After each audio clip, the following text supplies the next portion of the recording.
Imagine your name being called to the courtroom of heaven. And you take a seat, and before you, the judge of the universe, the sovereign God of the universe, is sitting in the judge's seat. There's an accuser over there who opens a file full of evidence of all the ways you have sinned. The file is full. In fact, as we say, he has receipts. This accuser has receipts. And he has video. This is a worst case of cheaters you'd ever want to be a part of. He has video of you that he can play in this supernatural courtroom that proves that you repeatedly have sinned against God. You have sinned in a way that means it's time for you to be paid the wages of what your sin deserves. And he's ready. He has receipts and he's ready. And just as the supreme God begins to lift up his gavel, when you're sitting there thinking, I have no defense, everything he said was true, you can't deny it. You haven't been a great person.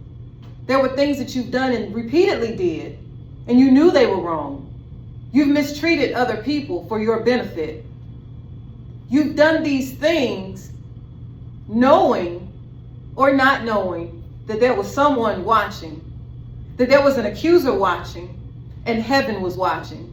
And you did it anyway, because you were living your best life, right? So all of this is going through your mind, and you know there is no defense. There's no lawyer anywhere that would take your case, because you absolutely did what you've been accused of doing. You've been disloyal to God. You violated what he wanted his people to do. You've been rebellious when you knew better and you chose to do otherwise. You know what you're owed. The Bible says the wages of sin is death.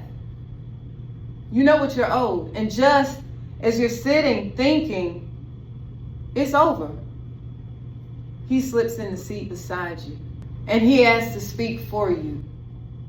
And every time the accuser puts out a receipt and says, no, Your Honor, she owes this, he owes this, he did this, and according to what you said, that sin can't be in your presence, that sin will not enter into heaven, they are covered in it. They owe it with their life. They're supposed to die based on how they acted on earth.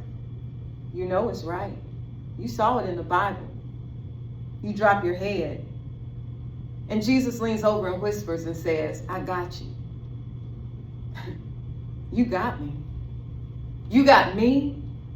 With all the stuff I know I did, the stuff I did behind corners, and the stuff I did in that year, and the stuff I did in this year, and you got me. You would take my case. And he says, I love you. I love you. I got you. Just let me handle it.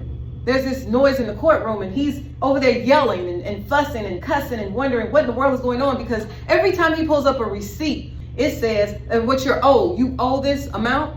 It says paid in full in red, paid in full. He holds up another one, paid in full. He goes through all of his stuff, all of his receipts, all of the videos, and everything suddenly is covered in red ink. It's blood. And it's saying paid in full, but imagine it's still running red. Paid in full, paid in full, paid in full. Everything. And when you look down at yourself, you're in amazement. You see the paid in full over there, and you look at yourself, and suddenly you've been washed, like you're drenched in blood. And when you look over at Jesus, his hands have that same red blood. And he's just, every time the accuser holds up a new receipt, Jesus is writing paid in full, paid in full. When the judge, the righteous judge of the universe, holds up his gavel and brings it down, he says the words that ripple through eternity: all of your debt has been paid. You owe nothing else. You're free to go. Now, I ask you this. What do you owe Jesus? What do you owe for the rest of your life after receiving that verdict when you know you should, according to the Bible, be sentenced to damnation and hell? You know that. But instead, Jesus paid every debt you would ever owe for sin. What do you owe him? Your whole life.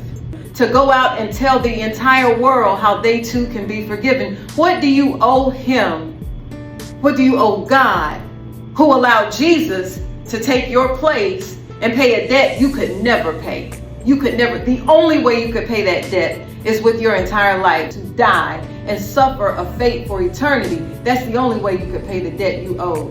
But Jesus paid the entire debt for you, for me. What do we owe him? What do you owe him? Are you living like you understand what Jesus really did on that cross? He knew exactly what he was going to do.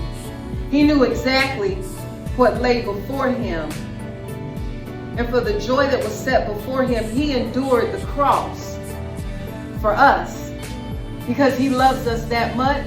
Ephesians 4:1. Are you living? Are you walking worthy of the salvation you have received?